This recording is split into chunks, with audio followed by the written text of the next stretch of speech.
Hey, Destiny Church. Today I want to share with you out of Matthew chapter 6, verse 33, a very simple, short verse that a lot of us have heard. It says, "But seek first his kingdom and his righteousness, and all these things will be given to you as well." In context, this verse is speaking to our tendency to worry. Worry can look differently for different people or seasons.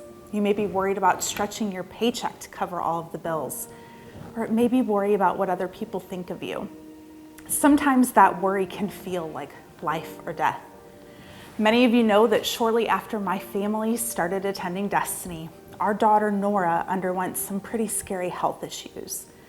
A growth on the bone of her finger puzzled doctor after doctor until we were told she needed to be admitted to St. Jude's Hospital because it was likely that she had a very rare type of cancer.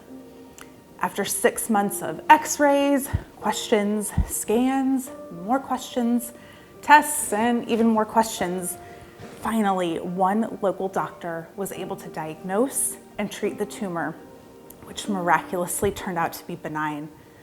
Side note, you will always see me worship without abandon when we sing about God turning bones into armies, because that is quite literally what he did in Nora's bone.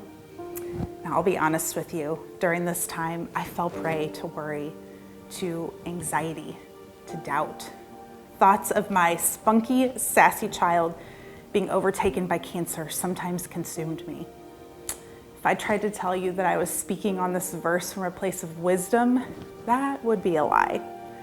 Through all of this, my husband Mike remained steadfast in his unflinching belief that God had a calling on Nora's life, and therefore he would bring her through this. He was so far from worry that it actually annoyed me, but he was right. Even though my flesh immediately wanted to turn to the what ifs and the why is this happening, I needed to quiet my flesh and rely on the Spirit of God. We have to remember the promises God has given us in his word, and remember that when we submit to him and not ourselves, he provides. I want to challenge you, Destiny Church, no matter where you're at, no matter how successful you may be or how well things are going at any point, all that we do and all that we're good at can change in an instant. But our God asks us to keep it simple and to seek him first, not ourselves, not anything else, but to put him in the center of our lives, not just number one, but in the center of everything.